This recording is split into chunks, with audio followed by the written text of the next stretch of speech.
प्राचीन काल में अत्यधिक वैभव के साथ फल फूल रहे मगध राज्य में वेदव्यास शर्मा नाम के एक वृद्ध पुरोहित रहते थे। वो प्रतिदिन वेद पाठ और धार्मिक अनुष्ठानों के साथ अत्यंत सीधा साधा जीवन व्यतीत करते थे। बुढ़ापा होने के बाद भी उन्होंने अपने नित्य कर्म अनुष्ठानों को कभी नहीं छोड़ा। यदि कोई भक्त या यजमान उन्हें बुलाते तो वो चाहे कितना भी दूर क्यों न हो जाकर शुभ कार्य संपन्न करना उनकी आदत बन चुकी थी। एक बार उन्हें एक सुदूर गांव में रहने वाले एक अत्यंत धनी व्यापारी ने घर में बुलवाया। वहाँ एक बड़ा शुभ कार्य संपन्न होना था। वेदव्यास शर्मा ने अत्यधिक परिश्रम के साथ उस सुदूर गांव की यात्रा की और उस धनी व्यक्ति के घर पर विवाह आदि शुभ कार्यों को अत्यंत शास्त्रोक्त और भव्य तरीके से संपन्न किया। उस शुभ कार्य संपन्न होने के बाद देवव्यास शर्मा के पांडित्य और भक्ति से प्रसन्न होकर उस धनवान व्यक्ति ने उन्हें भारी मात्रा में धन, सोना और वस्तुओं के रूप में दक्षिणा समर्पित की। इतनी बड़ी मात्रा में मिली दक्षिणा और पोटलियों को लेकर, जो उन्हें पहले कभी नहीं मिली थी, वेदव्यास शर्मा वापस अपने घर के लिए रवाना हो गए। वापसी की यात्रा में उनका पूरा मन जल्द से जल्द घर पहुंचने के विचार से भरा हुआ था, क्योंकि हाथ में भारी मात्रा में दक्षिणा का धन और बुढ़ापे के कारण लंबी दूरी पैदल चलना उनके लिए कष्टदायक था। जल्दी घर पहुंचने की उत्सुकता में वेदव्यास शर्मा ने एक ऐसे निर्जन जंगल के मार्ग में यात्रा करने का निश्चय किया जहाँ लोगों की आवाजाही बहुत कम थी। यह जानते हुए भी वह रास्ता बहुत खतरनाक था। समय की बचत होगी, इसलिए इस उद्देश्य से वो जंगल के मार्ग पर आगे बढ़ गए। वेदव्यास शर्मा उस जंगल के रास्ते पर कुछ दूर अत्यंत तीव्र गति से चलते गए। उस जंगल में ऊंचे ऊंचे वृक्ष, घनी झाड़ियां थी। इस तरह चलते चलते जब वे एक बड़ी पहाड़ी के पास से गुजर रहे थे, तभी अचानक एक विपत्ति आ गई। वहाँ स्थित एक अंधेरी गुफा में रहने वाला एक भयंकर राक्षस अचानक बाहर निकल गया। उसने अपने लंबे और बलवान हाथ फैलाकर वेदव्यास शर्मा की कमर को अपनी मुट्ठी से दबोच लिया और कसकर ऊपर उठा लिया। वह वृद्ध पुरोहित वेदव्यास शर्मा अचानक प्राणों के भय से तरतर कांपने लगे। ऐसा लगा मानो उनका दिल बैठ ही गया हो। जब उस राक्षस ने उन्हें हवा में उठाया तो शर्मा ने डर के मारे सिर झुकाकर नीचे देखा। सामने गुफा जैसा एक बड़ा मुंह था और उस मुंह में काटने वाली तेज छुरिया जैसे सफेद और भयानक दांत दिख रहे थे। उसका रूप देखकर ही किसी के भी प्राण सूख जाते।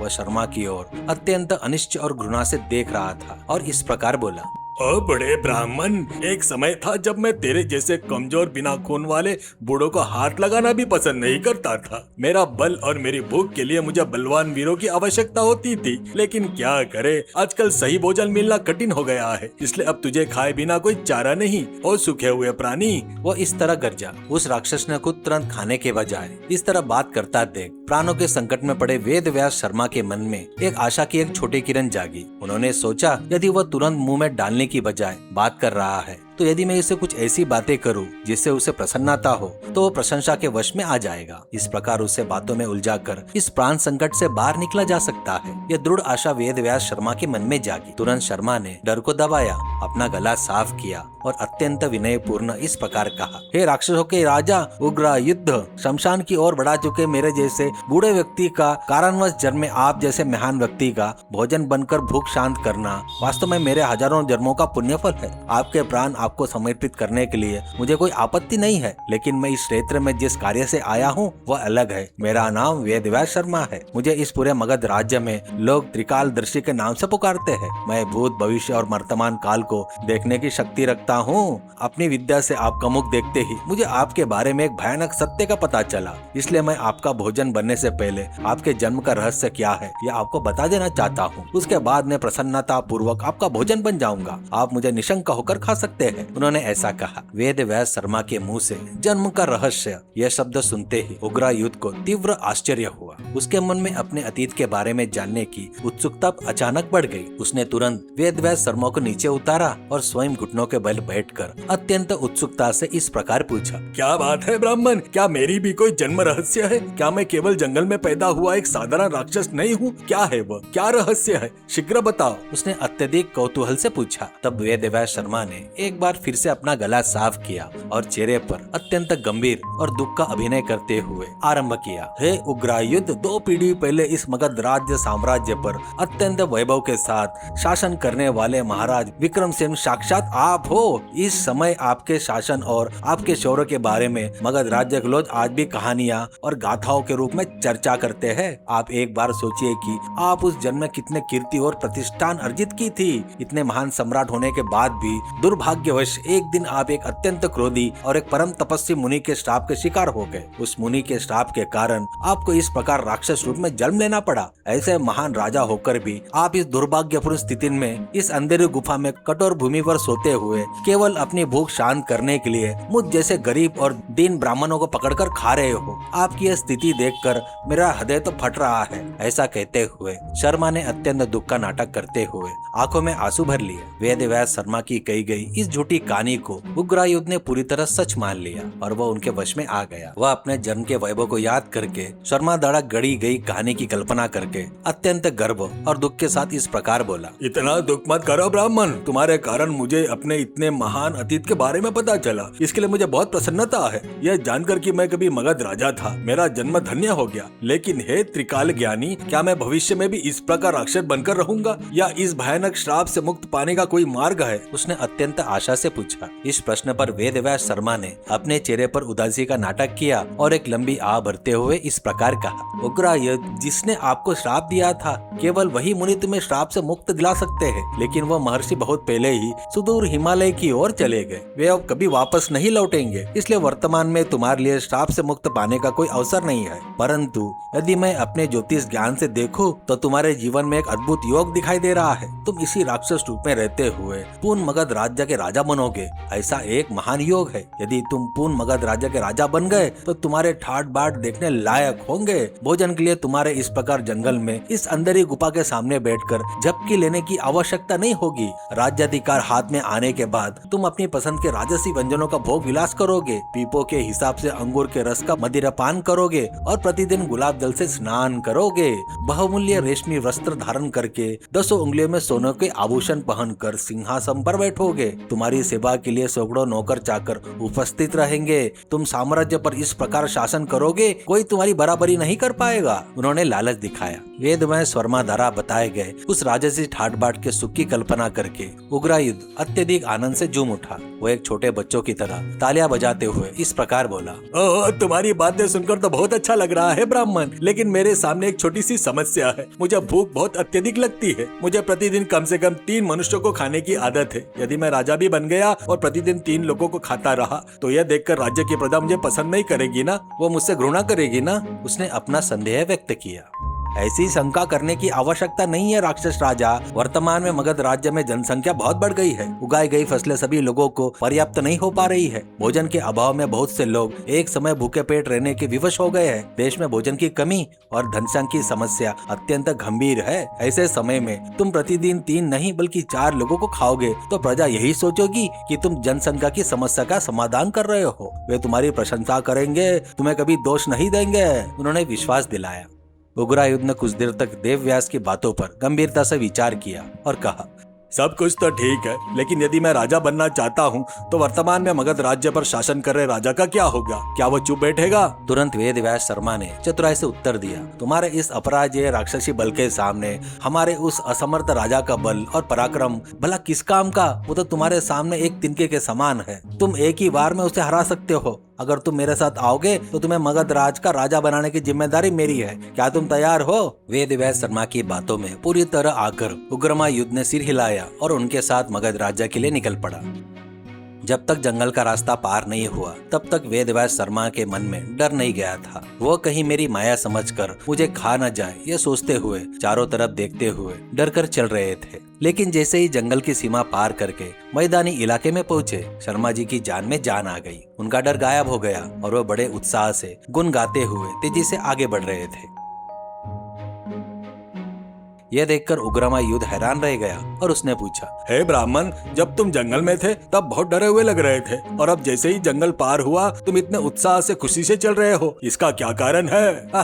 उग्रमायुध, जंगल पार करते तक मुझे डर सताता रहा कि कहीं कोई क्रूर जानवर अचानक आकर मुझ पर हमला न कर दे, लेकिन अब जंगल के बाहर आ चुके हैं, इसलिए वो डर भी नहीं रहा, बस इसलिए मैं खुश हूँ। यह सुनकर उग्रमायुध और भी हैरान हो गया और बोला, ऐसा क्यों? क्या जंगल के बाहर क्रूर जानवर नहीं होते?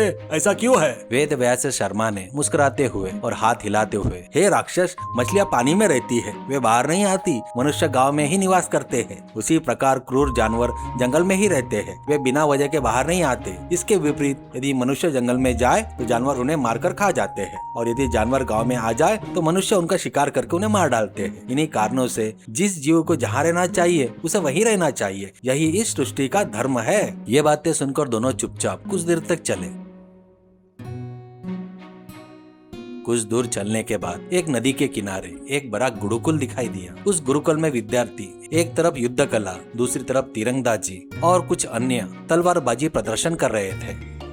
उसके सामने थोड़ी दूर पर ताड़ के पत्तियों की कुटिया के आगे एक ऊंचे बांस के आसन पर बैठकर उनके गुरु शिष्यों के कौशल को बहुत ध्यान से देख रहे थे। वही थे आचार्य देवव्रत। उग्रमायुध इस दृश्य को बड़े अचरज से देख रहा था। उसने पूछा, हे ब्राह्मण, ये सब क्या हलचल हो रही है? वे सब लोग तीर और तलवारों के साथ क्या कर रहे हैं? वेदव्यास शर्मा ने दूर से ही हाथ जोड़कर आचार्य देवव्रत को प्रणाम किया। इस प्रकार समझाया, ये एक महान गुरुकुल है। राजकुमारों और अन्य राजाओं के प्रमुख लोगों के पुत्रों को उस कुर्सी पर बैठे आचार्य देवव्रत नामक गुरु क्षत्रिय विद्याओं के साथ साथ धर्मशास्त्र की बातें सिखाते हैं। मातृ देवो भव, पितृ देवो भव, आचार्य देवो भव के अनुसार हमें उनके माता पिता के बाद उतना ही सम्मानजनक स्थान देकर पूछते हैं। अयोध्या, कोसला, अवंतीपुर के राजा ही नहीं बल्कि महान पराक्रमी माने जाने वाले राजा और चक्रवर्ती भी इन आचार्य देवव्रत के शिष्य है। अगर यह गुरु ठान ले तो अपने शिष्यों के बल पर इस पूरी दुनिया को जीत सकते हैं। इन बातों को सुनते ही राक्षस उग्रमायुध अचानक गहरे विचारों में डूब गया। उसका गला सूख गया। उसने शर्मा की ओर देखा और यह प्रश्न किया, अच्छा, तो इतनी महान शक्तियाँ और शिष्यों के होते हुए भी आचार्य देवव्रत स्वयं राजा बनकर सभी सुखों भोगों का आनंद क्यों नहीं ले रहे हैं? वो एक सन्यासी की तरह सब कुछ त्याग कर इस तरह अकेले ताड़ के पत्तों की कुटिया में क्यों रह रहे हैं? इस पर वेदव्यास शर्मा ने बहुत आदर के साथ उत्तर दिया, आचार्य देवव्रत कभी राजा नहीं बनना चाहते, क्योंकि वे केवल इतना जानते हैं कि अपने शिष्यों को उत्तम राजा और प्रतिभाशाली नागरिक के रूप में कैसे तैयार किया जाए। वे इसी को अपना कर्तव्य और धर्म मानते हैं। यह कहकर वेदव्यास शर्मा 4 कदम आगे बढ़े, लेकिन राक्षस की तरफ से कोई आवाज न आने पर शर्मा ने पीछे मुड़कर देखा। अब तक जो उग्रमायुध किसी गंभीर बात पर विचार करते हुए खड़ा था, अचानक उसके मन में जैसे किसी महान सत्य का बोध हुआ। वो झटके से पीछे मुड़कर घूम गया। उसने मगध राजा की ओर जाना छोड़ दिया और बड़े बड़े कदमों से वापस उसी जंगल की ओर तेजी से बढ़ने लगा। शर्मा ने उसे जाते हुए देखा।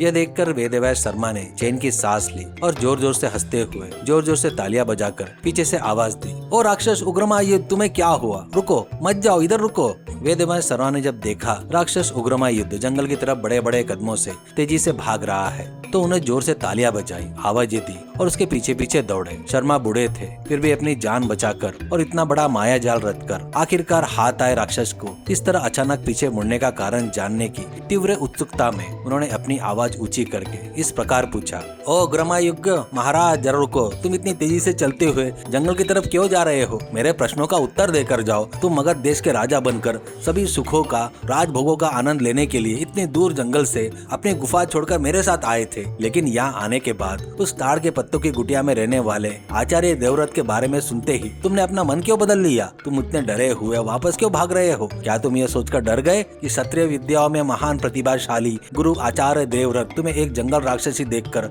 अपने शिष्यों की सहायता से मार डालेंगे? या फिर तुम मुझ पर यह संदेह किया है कि इस देवव्यास शर्मा ने अपनी जान बचाने के लिए तुम्हें मगध राजा बनाने का झूठ बोला और तुम्हारे साथ छल किया? अगर तुम्हें ऐसा लगता है कि मैंने तुम्हें धोखा दिया है तो तुम्हें मुझे यहीं कहीं अपने हाथ से मरोड़कर चबा जाना चाहिए था ना, लेकिन तुम मुझे कुछ किए बिना ही राजभोग को ठुकरा कर क्यों भाग रहे हो? मेरे इन संदेहों का उत्तर दो उग्रमायुध। वेदव्यास शर्मा द्वारा पूछे गए इन प्रश्नों पर जंगल की ओर जा रहे उग्रमा युग ने एक क्षण के लिए कदम रोके और पीछे मुड़कर देखा। उसके चेहरे पर अब वैसी क्रूरता नहीं थी। उसकी आंखों में एक अजीब सी शांति और समझदारी दिखाई दे रही थी। उसने शर्मा की ओर देखा और बहुत ही गंभीर आवाज में, ओ देवव्यास शर्मा, मैं किसी आचार्य देवव्रत से डरकर नहीं भाग रहा हूँ और ना ही मुझे इस बात का गुस्सा है कि तुमने मुझे धोखा दिया। मेरे इस निर्णय का कारण मेरे भीतर अब तक सोई हुई समझदारी और तार्किक बुद्धि का अचानक जाग हुआ है। रास्ते भर तुमने मेरे प्रश्नों का जो उत्तर दिए उन्होंने मेरे विचारों को बहुत बड़ा बदलाव ला लिया है। तुमने पंडितों और शास्त्रों से सुनी महान बातें को जोड़कर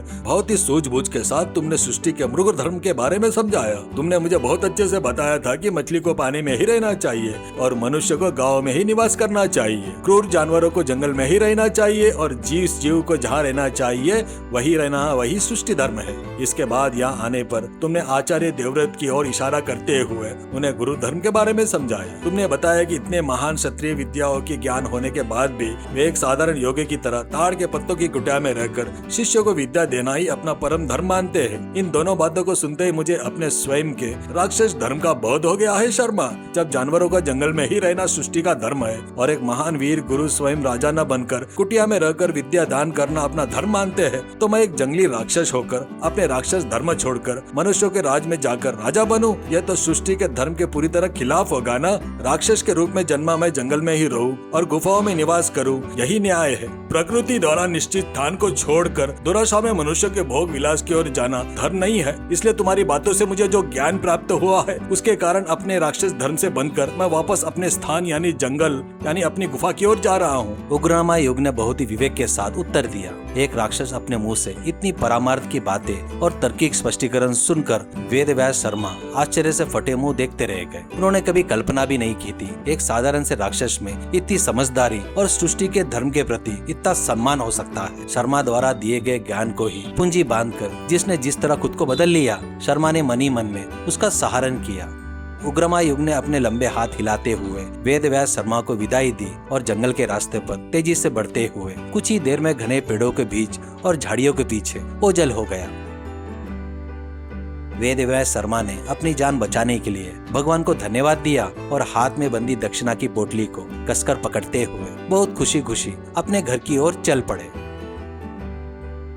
इस प्रकार वह जंगली राक्षस अपने स्थान को समझकर जंगल में ही रह गया और वृद्ध पुरोहित अपनी चतुरता से सुरक्षित अपने घर पहुंच गए।